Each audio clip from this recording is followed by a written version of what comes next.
Fifine did it again. This is a brand that I have advocated for in the past for their exceptional audio quality at a cheap price and overall great build on a lot of their products. And today I would like to talk about a budget microphone that is more so on the high end when it comes to Fifine's own lineup, but it sounds like a high-end microphone nonetheless, and you're definitely going to hear that through these tests. With that said, introducing the Fifine K690. Let us go ahead and dive right in.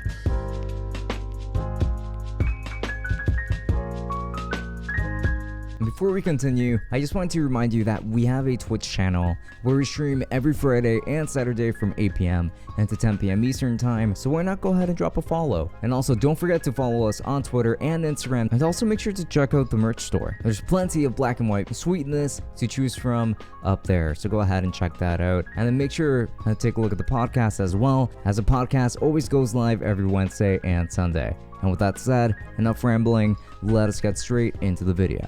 And then just as a quick disclaimer, I'm going to be recording this entire video using this microphone right here so that you can get a pretty good impression of what it's like to use this on this style of videos if you're interested in getting this microphone for content creation.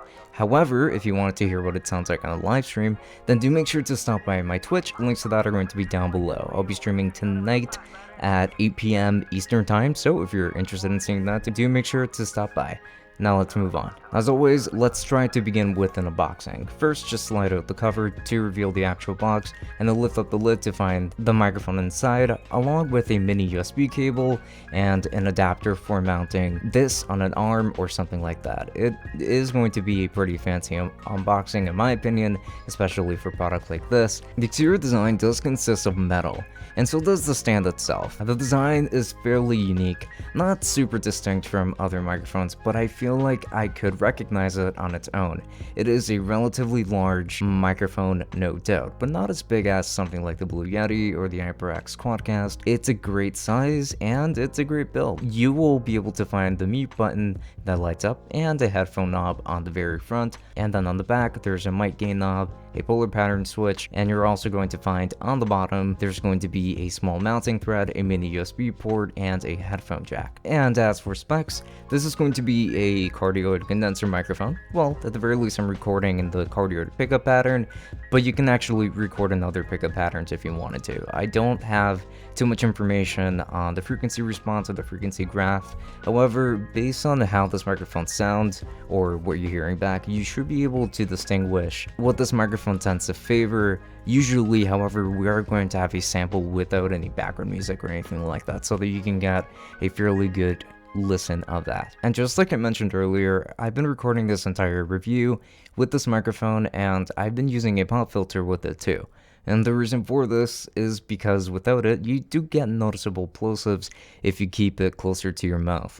Kind of like how I have it. From a distance, like on your desk with a normal stand, it does sound a little muddy in my opinion, so I wouldn't really use it while it's just sitting on your desk. But from closer to your mouth, it sounds quite good. I feel like this is the kind of sound that you were supposed to get from this microphone. I think this microphone is really just meant to be used like this, just a lot closer to your mouth. It's not a flat microphone by any means.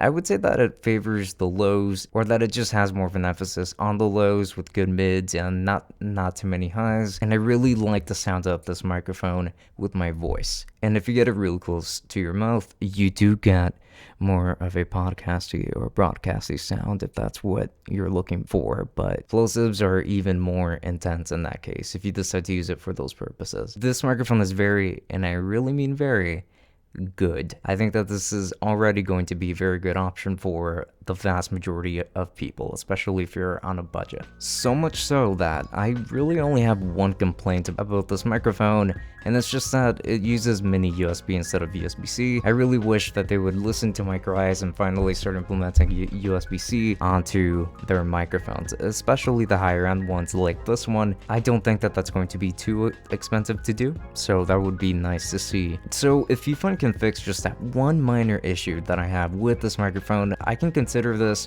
the absolute best USB condenser microphone that you can get for just under 100 bucks. Hell, even if it stays with mini USB, this is probably still one of the best ones when it comes to USB microphones, of course. I would say that it sounds really good, and I mean very good. It's built incredibly well, and it offers so much in terms of versatility and control right outside of the capsule. Without any kind of software, you can control anything and everything on the microphone itself, and when I use this microphone, I do feel like I'm in control of the audio, even though it is a USB microphone, and I can't ask for anything more than that. So in short, you've got a very strong recommendation from me, no doubt. And if you're interested in purchasing this microphone, then I'll be making sure to leave a few links down to Amazon in the description so that you can go ahead and make sure to use those. And I also have links to Lester in case you need help looking for sales or anything like that. And I've also got links to Abunda, which should be a pretty cool service that actually helps you pay over time instead of right away, and I can strongly recommend that one too. It works with Amazon, so hey, go ahead and take your pick. And if you end up using any of these links, then I do get a small commission that does help me run things just a little bit more smoothly around here. So if you were to use those, I would appreciate that quite a bit. Don't forget to stop by the Tech Summit podcast, which does take place every Wednesday and Sunday. We like to have some hot takes over there, but yeah, it is just a pretty chill time for you to come through. We do share some opinions and some tech news. I do stream on Twitch every Friday and Saturday from 8 p.m. to 10 p.m. So do make sure to follow me down there, as well as Twitter and Instagram. This has been Francisco from Tech Summit. Thank you so much for watching, and I will be seeing you all later. Enjoy.